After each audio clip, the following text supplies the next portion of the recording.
Hello everyone, good evening. I'm Dr. Aman Khera, co-founder Care for Parents, and I, on behalf of the team and management of Care for Parents, I welcome you all today. Today we are going to be discussing a very interesting and a very practically important topic on how to identify and manage emergency situations and give first aid at home.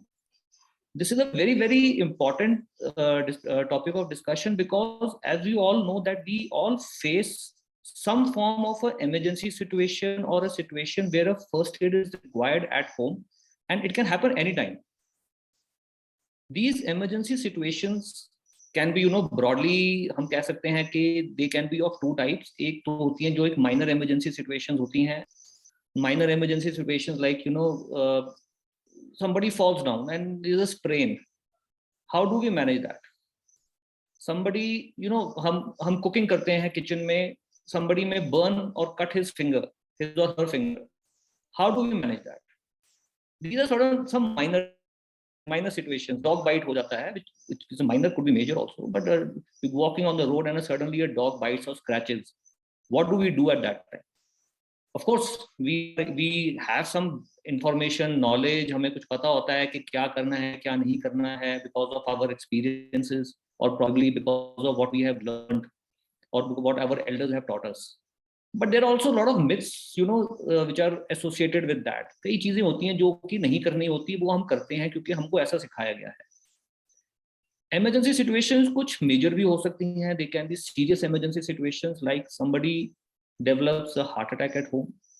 Probably somebody develops epileptic fits or maybe convulsions जिसको कहते हैं दौरे पड़ जाते हैं, वो हो सकता है. कई बारी stroke हो जाता है जिसमें gradually brain में paralysis आना शुरू हो जाता है. तब क्या करना है? Normally usually these more serious type of emergency situations are, there are warning signs.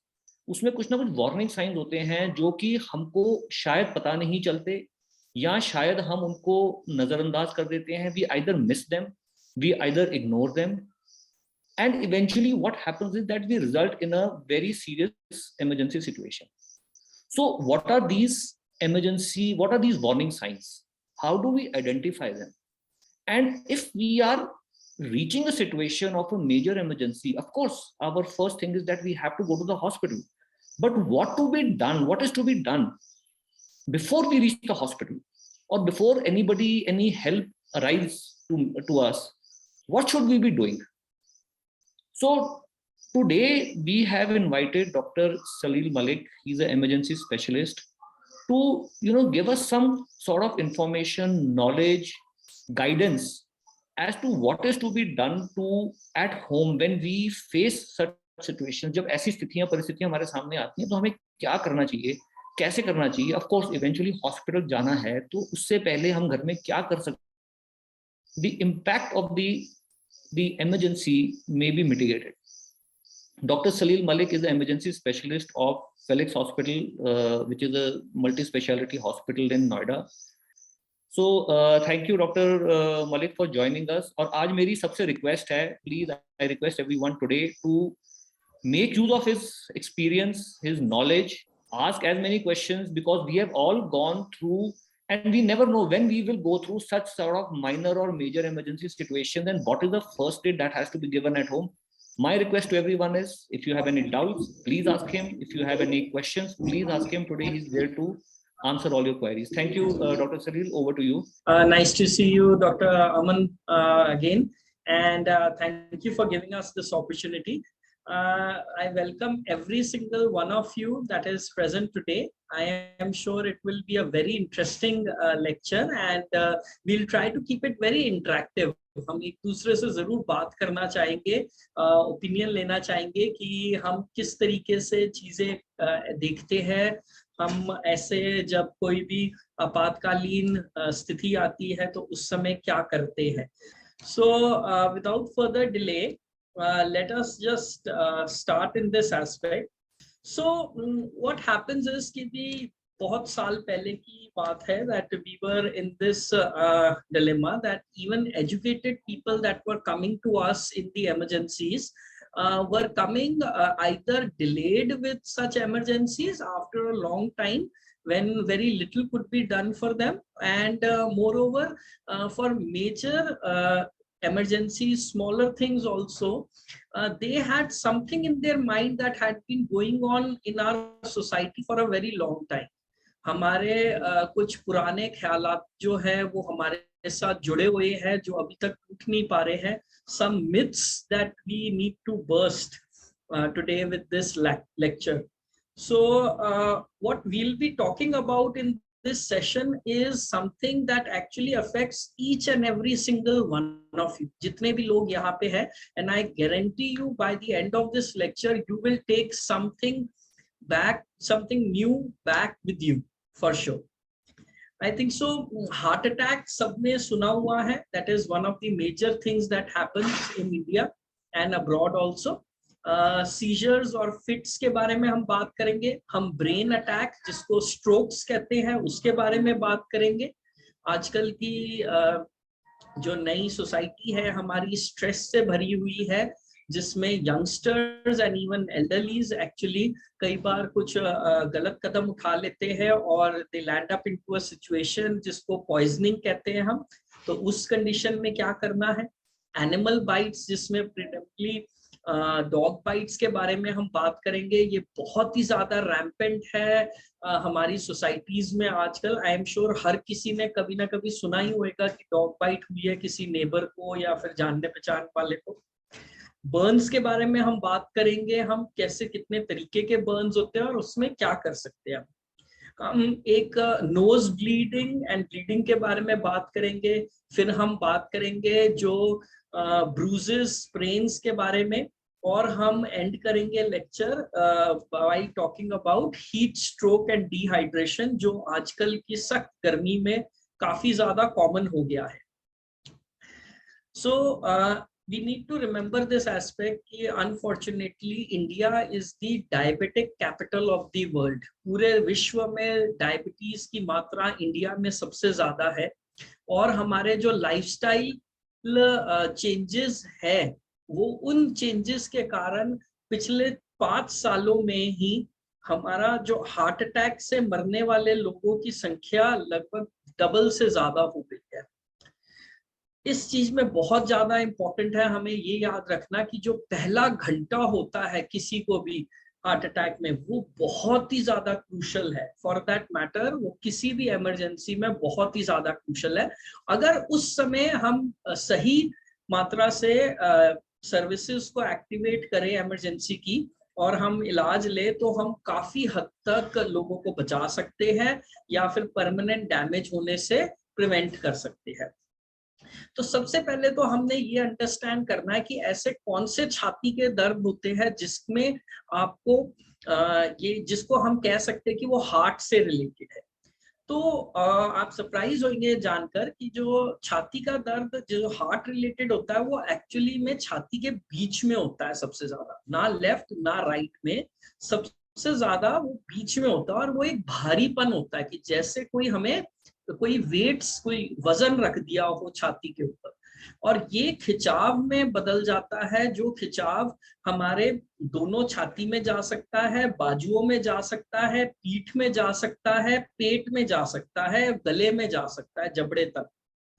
कभी भी इस तरीके की स्थिति होती है तो उसको बहुत ज्यादा सीरियसली ले. यही छाती का दर्द जो या भारीपन जो है साथ ही साथ में आपको अलग सिम्टम्स भी दे सकता है कि जैसे पसीना आना, उल्टी आना, उल्टी का मन करना, सांस फूलना, पैल्पिटेशन होना कि अपनी दिल की धड़कन महसूस हो रही है, या फिर नमनेस या फिर टिंगलिंग सेंसेशन भी ला सकता है आपके हाथों में. तो कभी भी ऐसी स्थिति हो तो आपने कभी भी डिले नहीं करना है अपनी सर्विसेज इसके उसमें. खास तौर से एल्डरलीज, विमेन और डायबिटिक्स में साइलेंट हार्ट अटैक्स होने की संभावना बहुत ज्यादा होती है जहां पे हमें ये बाकी चीजें दिखेंगी और छाती का भारीपन इतना ज्यादा प्रेवलेंट नहीं होता. कभी भी इस वनरेबल ग्रुप में अगर इस तरीके की दिक्कत हो तो इमीडिएटली हमें उस पेशेंट को थोड़ा रीअश्योरेंस देनी चाहिए, जिससे उनको घबराहट ना हो, थोड़ा क्लोथ्स लूसन अप करने चाहिए, उनको बिठाना चाहिए एक seat. I am sure Disprin तो ऑलमोस्ट सभी लोगों ने सुनी होगी और घर के किसी कोने में हर किसी के घर में डिस्प्रिन दवाई जरूर रखी होगी।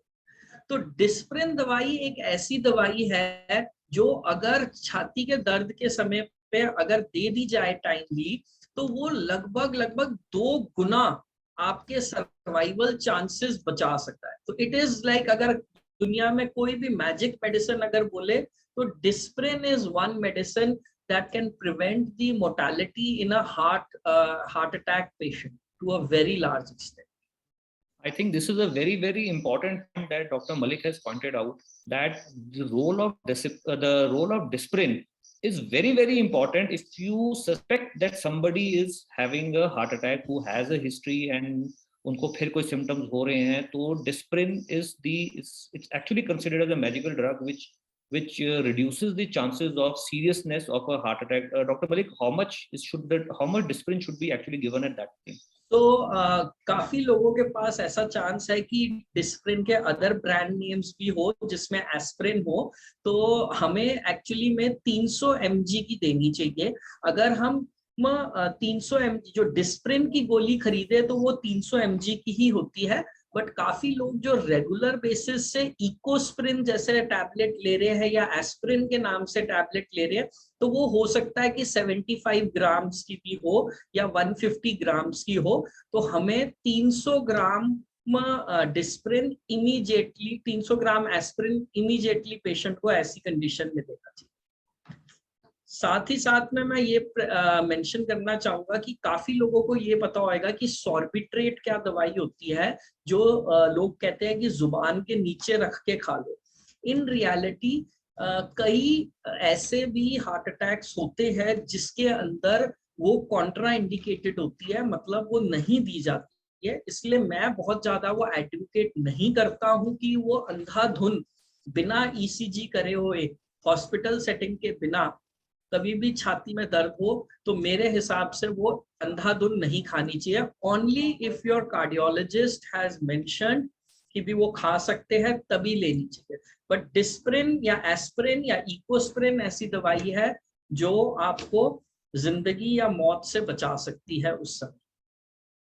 Going on to strokes, I think so काफी लोगों ने स्ट्रोक्स का नाम सुना होगा, जो ब्रेन अटैक जिसको लेमन लैंग्वेज में बोलते हैं। तो स्ट्रोक्स एक्चुअली 2 तरीके के होते हैं, जिसमें एक होता है जिसमें ब्लॉकेज हो जाती है ब्रेन के वेसल्स के अंदर और उसके कारण ब्लड सप्लाई बंद हो जाता है कुछ पार्ट में। वहीं पे ही एक तरीके का स्ट्रोक ऐसा भी होता है जिसमें जो वेसल्स होती है, जो ब्लड वेसल्स होती है, वो फट जाती है और उधर ब्लीडिंग कर देता है वो ब्रेन के अंदर। दोनों चीजों में इंसान को अचानक से सिर दर्द हो सकता है, देखने में दिक्कत हो सकती है, या बेहोशी आ सकती है, दौरे आ सकते हैं, यहाँ तक कि पैरालिसिस या लकवा वो भी चीज हो सकती है। इस चीज को बहुत इंपॉर्टेंट होता है हम इमीडिएटली आइडेंटिफाई करें, बिकॉज हर एक मिनट लगभग 10 lakh cells, 1 million cells brain के परमानेंटली डैमेज होते हैं। तो you can understand the importance of urgency in a brain stroke.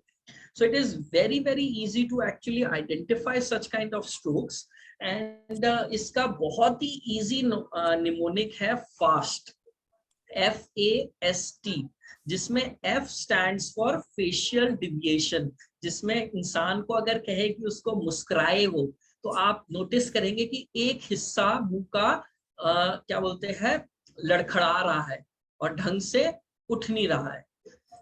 दूसरी चीज है कि हम इंसान को कहे कि पेशेंट को कहे कि अपने हाथ दोनों सीधे रख ले 10 सेकेंड के लिए, और किसी रीजन से एक हाथ झुक जाएगा वीकनेस के कारण। तीसरी चीज है S stands for स्पीच, जो स्लर्ड स्पीच रहेगी पेशेंट में, या फिर तोतलापन आना, या फिर अगर इंसान बोल ही ना पाए, अगर इन तीनों चीजों में से कोई एक चीज भी है तो लगभग 70 से 80% चांस होता है कि पेशेंट को ब्रेन का अटैक, जिसे स्ट्रोक कहते हैं, वो हो। और जैसे मैंने बताया कि every single minute around 1 million cells in our brain permanently get damaged. So it is imperative that you take care, that you activate the emergency services as soon as possible. और अगर ऐसे पेशेंट हमारे पास कुछ ही घंटे के अंदर आ जाए तो हम दवाइयां देकर वो क्लॉट को तोड़ सकते हैं और पेशेंट की परमानेंट डैमेज प्रिवेंट कर सकते हैं। आई एम श्योर आप में से काफी लोगों ने सीजर वर्ड सुना होगा, सीजर नहीं तो मिर्गी का दौरा, फिट्स वर्ड सुने होंगे। तो इसमें होता क्या है रियलिटी में? तो बेसिकली एक शॉर्ट सर्किट होती है ब्रेन के अंदर, जिसके कारण इंसान न अबनॉर्मल मूवमेंट देता है, इनवॉलेंटरी मूवमेंट देता है। इनवॉलेंटरी मतलब जो उसके होश में नहीं होता है। पेशेंट हो सकता है अपना होश खो दे और इनवॉलेंटरी जोर जोर की मूव करने लग जाए।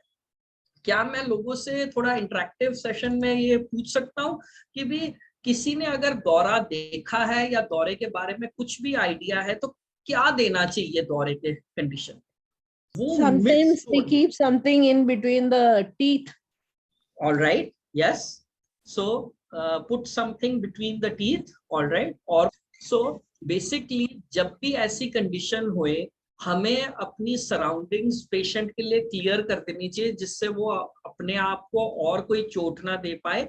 पेशेंट को ट्राई करना चाहिए हमें एक लैटरल पोजीशन में लाने के लिए, साइड पोजीशन में लाने के लिए, जिससे अगर बाई चांस थोड़ी सी भी उल्टी आए या फिर मुंह का सलाइवा बने तो वो सलाइवा बाहर गिरे, जो भी सिक्रीशंस है वो बाहर गिरे और वो पेशेंट के अंदर ना चले जाए। क्योंकि जो भी अनकॉन्शियस पेशेंट होता है वो अपने गैग रिफ्लेक्स, जो वो रिफ्लेक्स जिससे हम कभी भी कुछ चीज, हमारी सांस की नली में कुछ चीज चली जाती है तो हम जोर जोर की खांसते हैं उसको बाहर निकालने के लिए, तो ये रिफ्लेक्स खो देते हैं। और ऐसे कंडीशन में बहुत ज्यादा चांसेस है कि जो भी सिक्रीशंस आएंगी दौरे के समय वो आपकी छाती के अंदर जाके एक बहुत ही ज्यादा भयानक निमोनिया पैदा करे बाद में।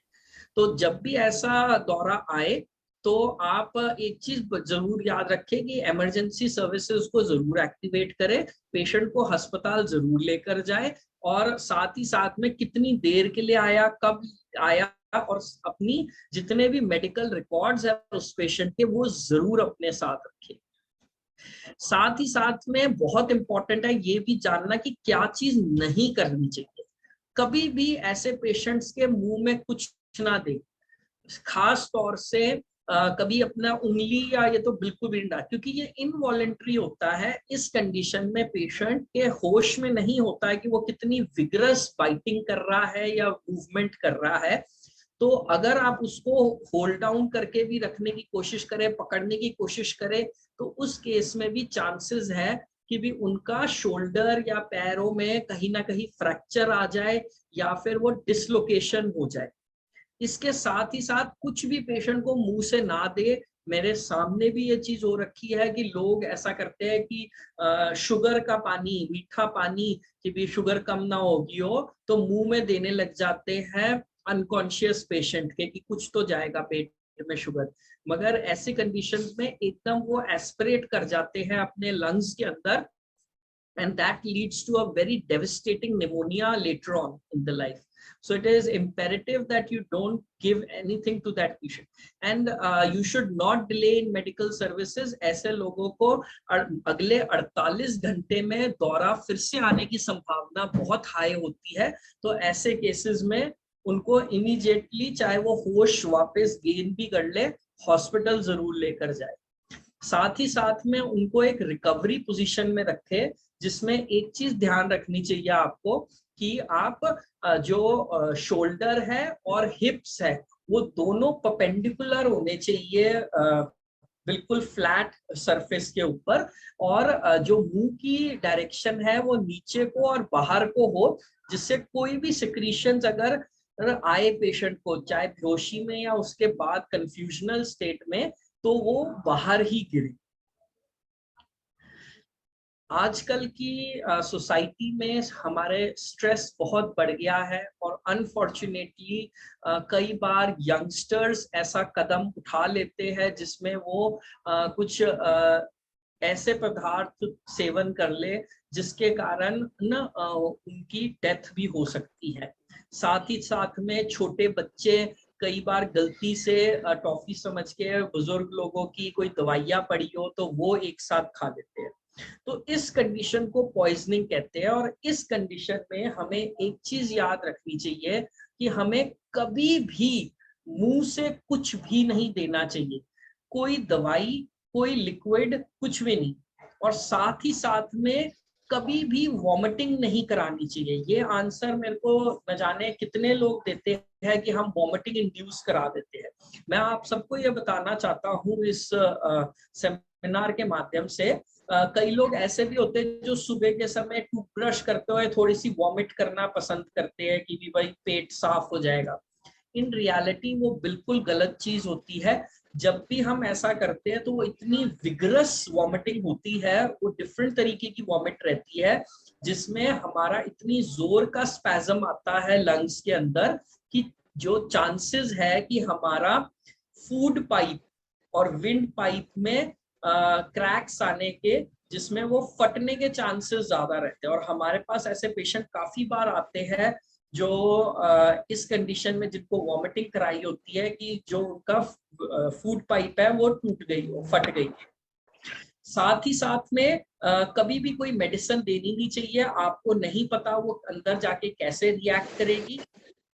बार फिर से वॉमिटिंग कराने से क्या होता है, कई बार अगर एसिड बन जाता है तो वो एसिड दोबारा जब ऊपर आता है तो वो फिर से हमारे फूड पाइप को और विंड पाइप को इरोड करता है और जलाता है।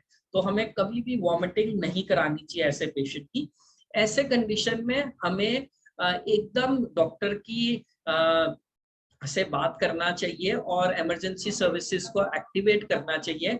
हमें क्या टाइम में लिया था, कितने अमाउंट में लिया था, और हो पाए तो हॉस्पिटल आते समय जो पॉइजन लिया है या जो खाली पन्ने हैं मेडिसिन के, वो साथ में लेकर आना चाहिए। आई थिंक सो हमारी सोसाइटी में अनफॉर्चुनेटली जो एनिमल बाइट्स है, डॉग बाइट्स है, वो बहुत ही ज्यादा प्रेवलेंट हो गई है।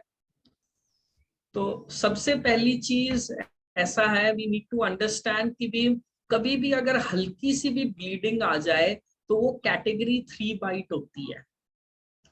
तो कैटेगरी 3 बाइट में आपको 3 चीजें चाहिए।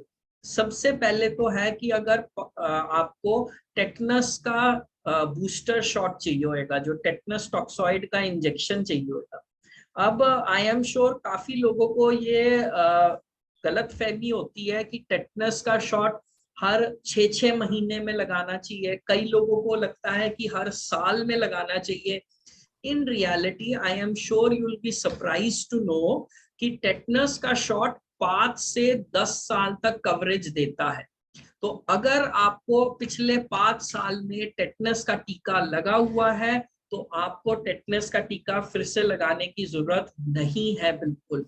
तो मैं मिनिमम टाइम बोल रहा हूँ, टेटनस का टीका 5 से 10 साल तक कवरेज देता है। तो आपको हर 5 साल से पहले टेटनस का टीका नहीं लगाने की जरूरत है।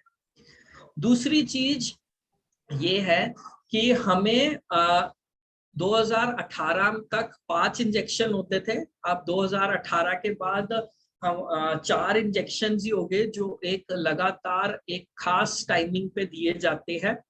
इसको छोड़ के जो ये वैक्सीन होती है, इसमें इम्यूनिटी बनने में टाइम लगता है। जैसे आप सबने कोरोना के उसमें सुना होगा कि दूसरी वैक्सीन के कुछ देर के बाद ही जाके आपका इम्यूनिटी पूरी बनती है, तो वैसे ही इसमें भी टाइम लगता है। तो उस टाइम के बीच में आपको रेडीमेड एंटीबॉडीज चाहिए होती है, जिसको इम्यूनोग्लोबुलिन्स या मोनोक्लोनल एंटीबॉडीज बोलते हैं। और ये एंटीबॉडीज आपका इमीडिएटली रेबीज पे एक्ट करती है। क्यों इतना वहम है, क्यों हमें ये चीजें चाहिए? बिकॉज रेबीज एक ऐसी बीमारी है जो 100% घातक है। 100% fatality is associated with rabies. तो ये बहुत कम बीमारियां हैं जो ऐसे कर सकते हैं। तो वी मस्ट रिमेम्बर कि हमें ये सब कुछ तीनों चीजें लेना ही लेना है। मैं कहता हूं अगर इसमें जरा सा भी किसी को फाइनेंशियल एस्पेक्ट लगता है, बिकॉज जो रेडीमेड एंटीबॉडीज है वो महंगी होती है, तो प्राइवेट अस्पताल आने की भी जरूरत नहीं है।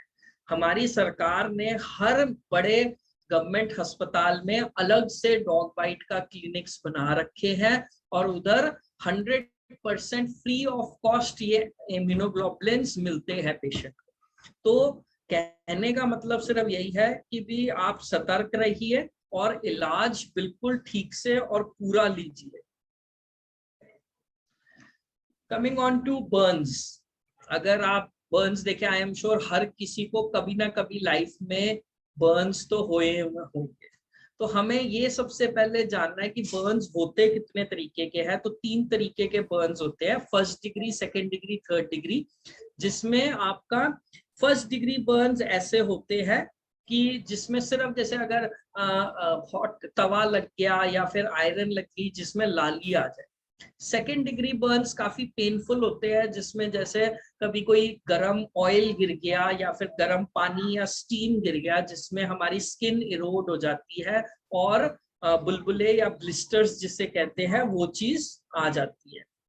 तो हमें ये चीज याद रखनी चाहिए कि थर्ड डिग्री बर्न्स में पूरा जो स्किन होती है वो जल जाती है, टिश्यूज जल जाते हैं, यहाँ तक कि नसें भी जल जाती है। तो कुछ हद तक वो बहुत ही जो डेवस्टेटिंग बर्न होता है, मगर पेनफुल इतना नहीं होता है। तो this was one of the reasons which why we have also gathered here, because अभी भी इमरजेंसी में एजुकेटेड लोग भी, बहुत सारे लोग बर्न्स जब भी होता है छोटे बच्चों का या बड़ों का भी, तो वो बहुत डिफरेंट तरीके की चीजें लगवा के लेकर आते हैं। आई एम श्योर आप में से भी कई लोगों ने ये चीज सुनी होगी कि बर्न्स के ऊपर हल्दी लगा लो, एलोवेरा जेल लगा लो, ऑयल बटर लगा लो, यहाँ तक कि आपने टूथपेस्ट या कोलगेट भी सुना होगा कि भी लगाने, और कई लोग आते हैं, अभी भी आते हैं। तो सबसे पहली तो चीज याद रखने की, कुछ भी चीज नहीं लगानी चाहिए ऐसी। अगर हमें कुछ आग, प्रॉपर फायर लगी हुई है, तो I think so this everyone knows कि भी उसके ऊपर आप या तो रोल करिए अपने आप को और वो बुझाने के लिए फायर, या फिर कंबल डाल दीजिए जिससे फायर बुझ जाए। कभी भी उसके ऊपर कोलगेट, बटर, जेली, ऑयल कुछ नहीं लगाना है। हमें याद रखना है कि हमारे शरीर में सबसे बड़ा ऑर्गन स्किन होता है, and once that is penetrated, so जितने भी बैक्टीरियाज हैं उनको एक मौका मिल जाता है शरीर के अंदर आने का। वहीं पे ही जो ब्लिस्टर्स बनते हैं कई बार, तो ब्लिस्टर्स को कभी भी नहीं फोड़ना चाहिए, क्योंकि वो स्टेराइल ब्लिस्टर्स होते हैं, जो फोड़े होते हैं पानी के। अगर हम उन्हें फोड़ देते हैं तो हम बैक्टीरिया को, कीटाणु को अंदर आने की पूरी जगह दे देते हैं। जो आप नोटिस करेंगे कि कभी भी आपकी टेबल के ऊपर फंगस नहीं ग्रो करेगी, मगर आप उसी टेबल पे अगर कहीं कोने पे बटर या ऑयल लगा के छोड़ दो तो 2 दिन के अंदर फंगस ग्रो कर जाएगी। तो ये सारी चीजें एक्चुअली में एक ग्रोथ मीडिया बनाते हैं जिससे इन्फेक्शन और पनपता है। जो कोलगेट या फिर टूथपेस्ट है वो हमारे दांतों को क्लीन करने के लिए बना है, और दांत हमारे जो इनेमल होता है दांतों का, it is one of the most hardest substance in the universe. जो मिलियंस ऑफ ईयर्स पुराने डायनासोर होते हैं उनके भी दांत आपको मिल जाएंगे, और ये चीज उसको साफ करने के लिए बना है। तो इसमें जो फ्लोराइड होता है वो एक्चुअली में आपकी स्किन जब इरोड हो जाती है तो नीचे की डर्मिस को वो जलाता है। तो कभी भी कोलगेट ना लगाए। याद रखिए कि भी कभी भी इसमें डायरेक्ट आइस ना लगाए। आपको बहुत जरूरत है कि आप जिस भी एरिया है हो पाए तो उसको पानी के अंदर डुबो के रखे।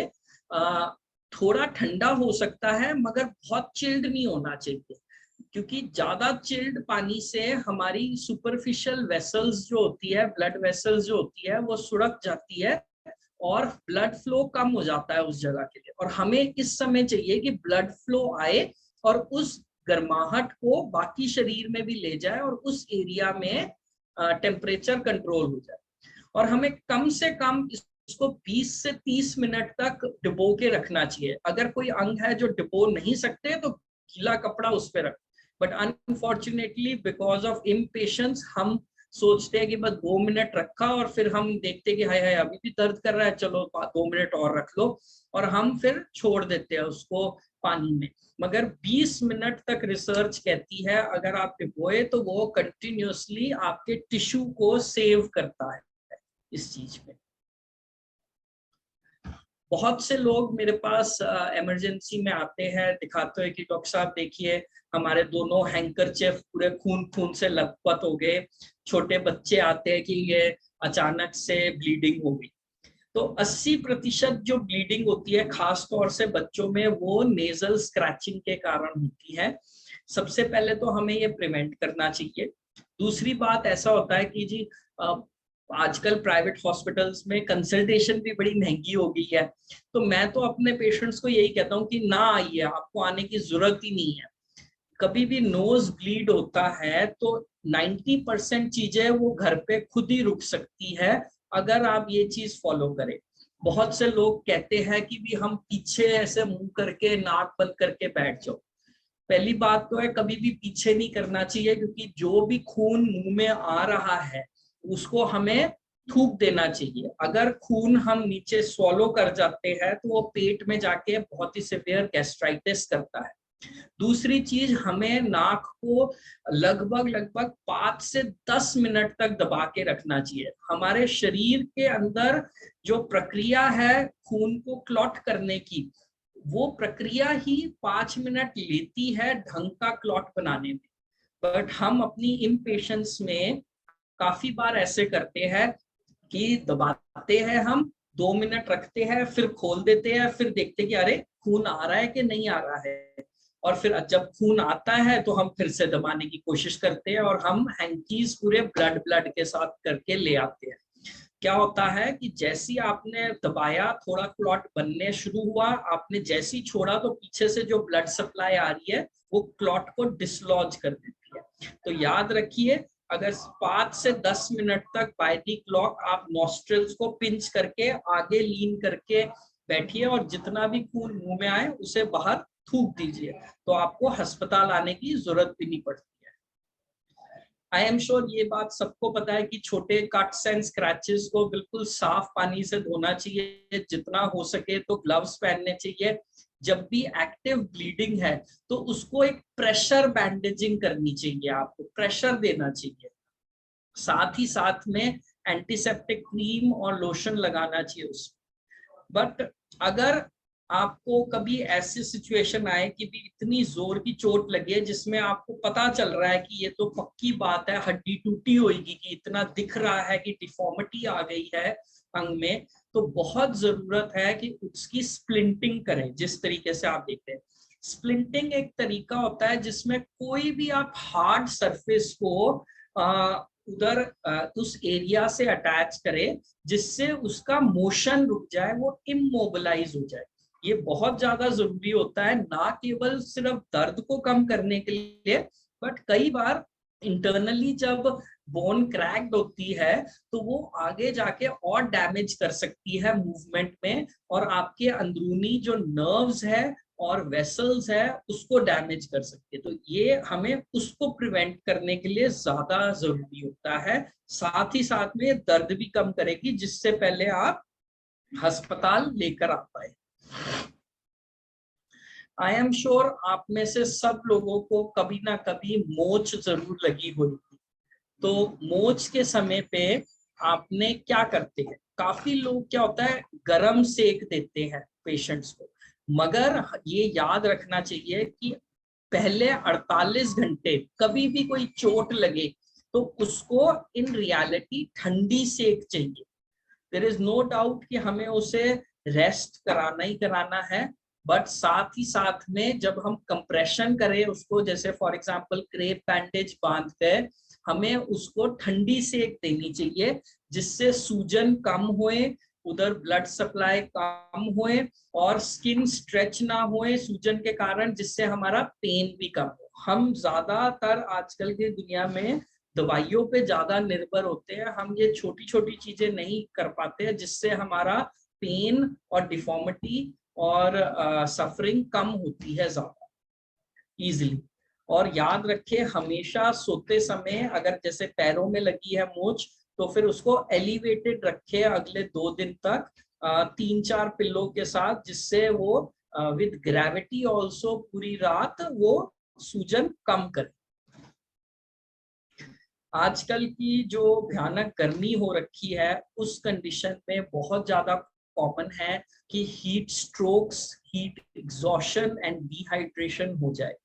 हीट एग्जॉशन ऐसी चीज होती है जो हमें डे टू डे में कभी बहुत बाहर घूमने पे गर्मी लग जाए तो होता है, बट एक कंडीशन ऐसी भी होती है जो यंगस्टर्स में और एल्डरली में कॉमन होती है जिसे हम हीट स्ट्रोक कहते हैं।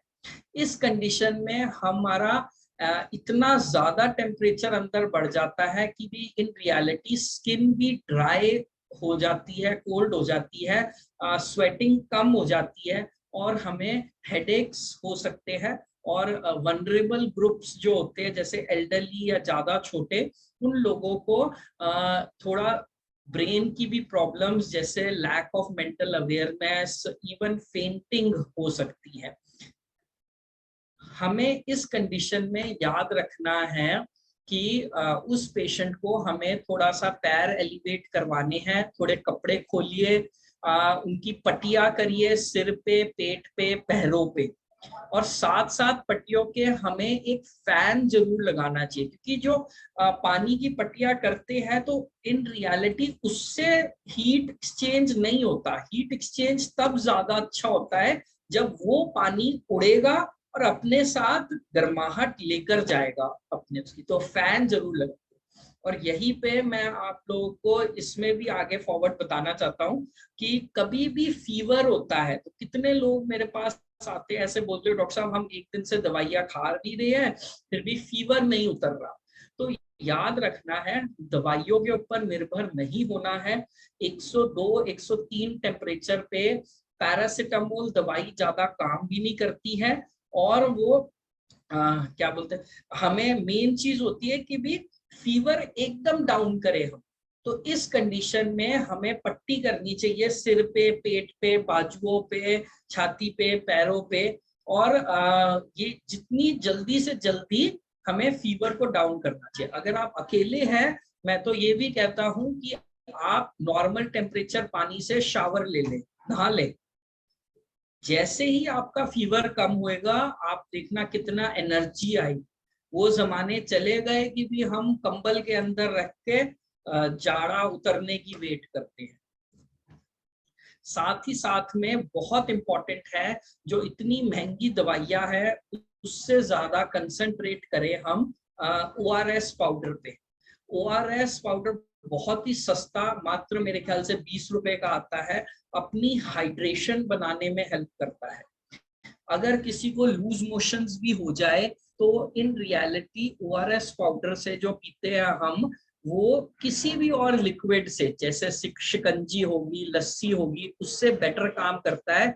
ये लूज मोशन की मात्रा भी कम करता है, साथ ही साथ में हमें हाइड्रेटेड और एनर्जी देता है।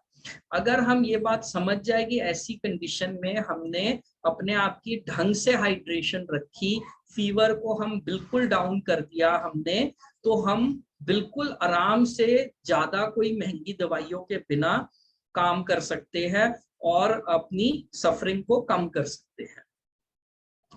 So with that, I think so I conclude my chapter.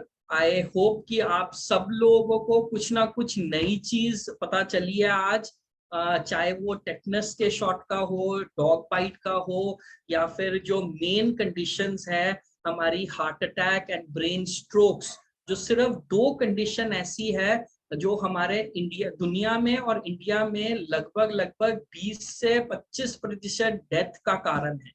Just सोच के देखिए, हजारों तरीके की बीमारियां हैं और सिर्फ 2 कंडीशन उनमें से ऐसी है जो लगभग 1/4 डेथ्स का कारण है। तो बहुत जरूरी है हमें समझना कि इमरजेंसी क्या होती है, उस समय क्या करना है, क्या नहीं करना है, और कितनी जल्दी इमरजेंसी सर्विसेज को एक्टिवेट करना है। Doctor Aman, I think it has been a very wonderful discussion today, and lot of things have been told by you, Dr. Malik. Thank you so much for that. And also, a lot of myths have been, shattered. Like I also remember people always used to say, and I used to debate with them, कि burn पे Colgate लगाना. I used to explain them that's not to be done. But yes, people have that sort of a myth that if you have a burn, तो उस पे toothpaste लगा दीजिए. And thank you, Dr.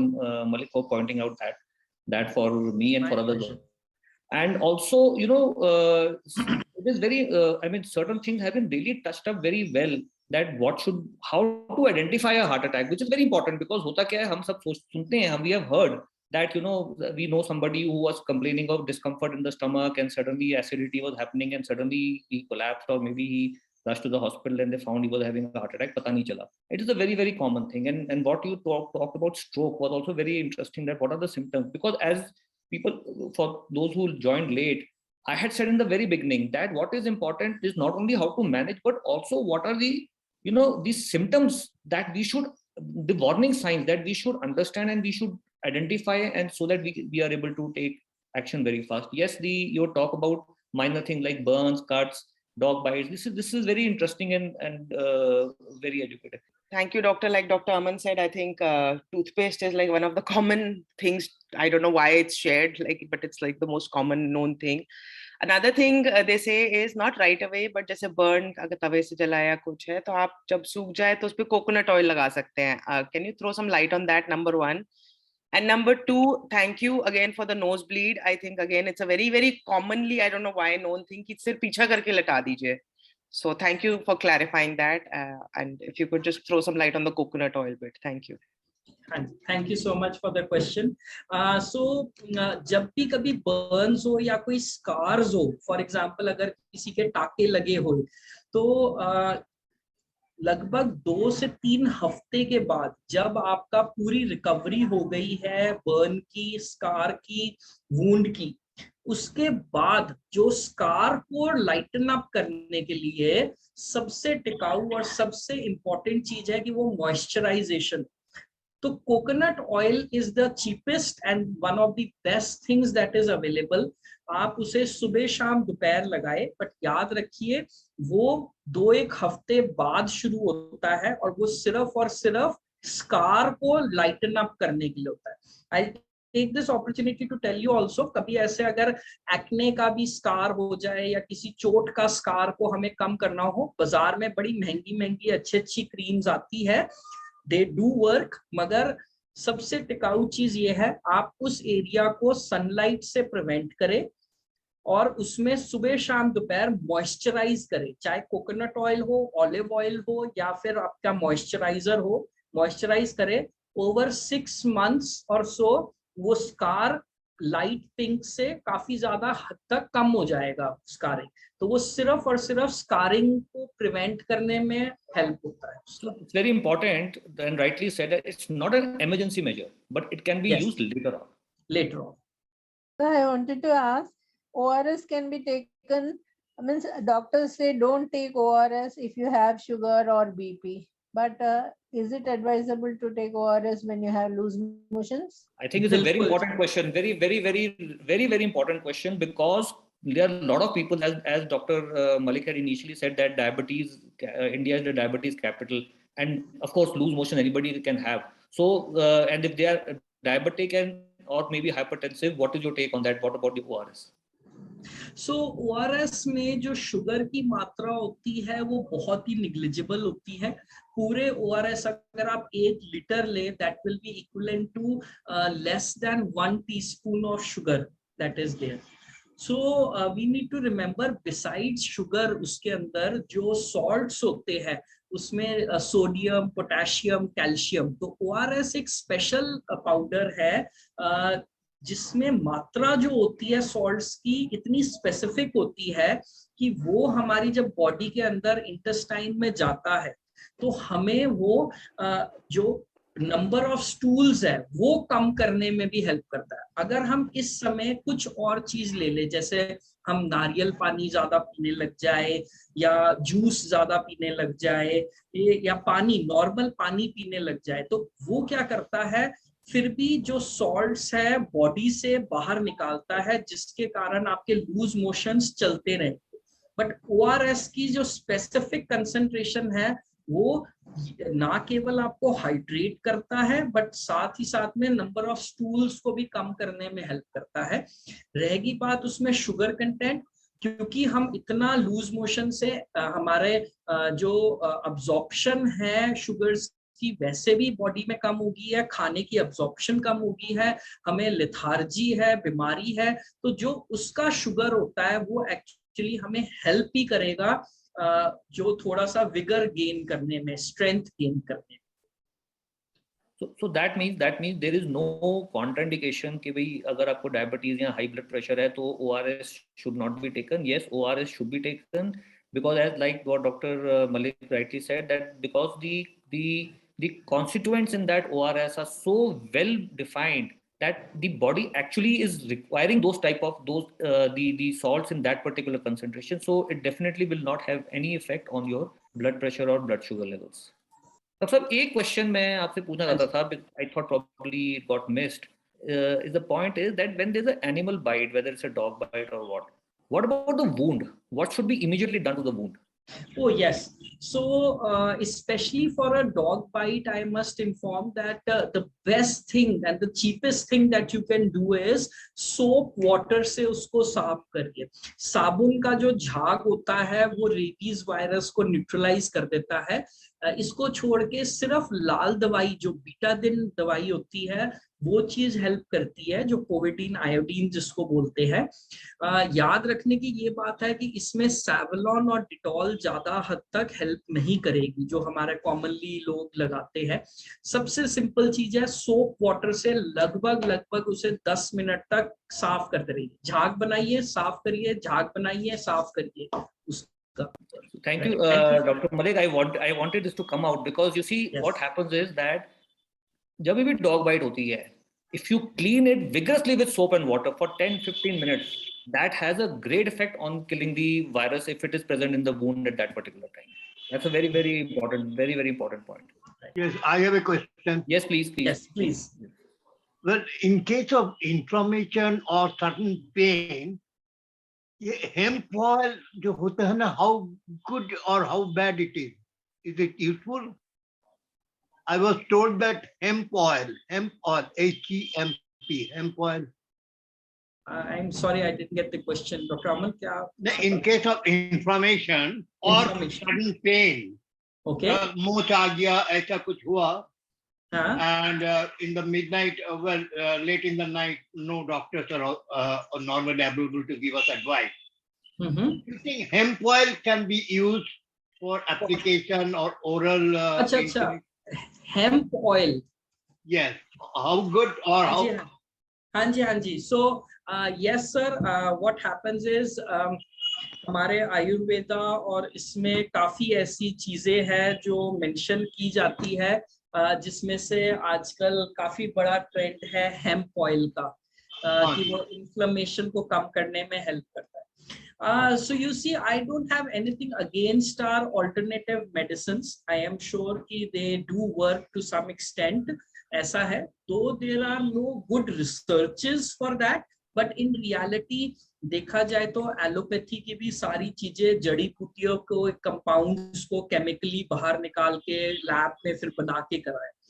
Though there is not too much of research on it, so I may not be able to 100% guarantee वो कितना काम करता है, but definitely छोटी चीजें जैसे जो हमने explain करी थी कि भी लिम्ब एलिवेट करना, प्रेशर देना, ठंडी सेक देना, वो आपको इन्फ्लेमेशन में बहुत ज्यादा हेल्प करेगा। अगर आपको लगता है कि हेम्प ऑयल से आपको मिला है राहत, तो हम वो भी यूज कर सकते हैं। इन रियलिटी जो ऐसी चीजें होती है, हेम्प ऑयल या फिर कैम्फर या फिर जैसे आपने देखा होगा वॉलनी जेल, वो जो अब आप लगाते हैं तो वो एक्चुअली में अंदरूनी ज्यादा हेल्प नहीं करता है, वो सुपरफिशियली हमें टिंगलिंग सेंसेशन देता है, जिससे हमारा माइंड कंफ्यूज हो जाता है। और जो सुपरफिशियल टिंगलिंग सेंसेशन होती है हेम्प ऑयल की, उस पे ज्यादा कंसंट्रेट करते हुए अंदरूनी दर्द को वो ज्यादा कम कर देता है महसूस होना। तो this is how it actually works. So, but it will not help in actually reducing the real cause of the inflammation. So yes, you may use it as an additive. There's one thing that I would like to ask. There is I don't know if it's a myth or not, but I mean, I'm posing this question from other people's point of view also. कहते हैं जब किसी को fits पड़ते हैं तो जूता सुंघाते हैं. What is your take on that? And it's very, very prevalent, relevant, and I've seen it happening actually, not once, many times. I am sure सब लोगों को थोड़ा सा तो कहीं ना कहीं बैक ऑफ द माइंड ये आइडिया होएगा कि भी जूता सुंघाना इतना कोई सही बात सुनने में नहीं लगती है। बट जब रियलिटी में ऐसी चीज होती है, इवन इन टुडेज सोसाइटी, जब 10 जने आ जाएंगे, I am guaranteeing you one और the other person will think कि यार चलो जूता सुंघा तो दो, क्या जा रहा है। तो वी नीड टू अंडरस्टैंड कि भी इसमें this is totally a myth, इसका कोई रेलेवेंस नहीं है। क्योंकि अगर इसमें जरा सी भी सच्चाई होती तो हम डॉक्टर साहब ये नहीं बात कर रहे होते कि भी जूता सुंघाने से कोई फायदा है कि नहीं है, हम ये बात कर रहे होते कि कौन सा जूता सुंघाना है, बाटा का के एडिडास का। सही है कि नहीं? बिल्कुल, थैंक यू। ब्रांड कॉन्शियस इतना है तो बातें वैसी हो रही होती है हमारी। Right. So I think it was a very interesting session today, and we thank Dr. Malik again that he has spent a good amount of time and shared a lot of knowledge and information and cleared a lot of our doubts. And my request to everyone is, if you need any help anytime, you can contact our Care for Parents website, our app. I'm sure you must have downloaded the app. You can just contact us, and or maybe you can send us a message on our number. We will help you to connect to the right kind of doctor anytime required, whether it's for emergency or whether it's for any routine consultation. And of course, Felix Hospital is now on our panel, is one of our partners, so we can help you connect with the doctors also. So thank you. For people who are new to Care for Parents, our number is 9311455775. I repeat, 9311455775. Thank you. Yes, you can call or WhatsApp on this number anytime, whenever you require. And of course, please, my request to everyone is that please do download the app, and you can communicate directly through our app in case required. Anyway, thank you everyone. Thank you very much. It was an interesting session, and thank you once again, Dr. Salim Malik. Thank you. It was really nice. Wonderful being here. It was wonderful interacting with you. Thank you. Bye to everyone. Thank you. Thank you. Bye-bye.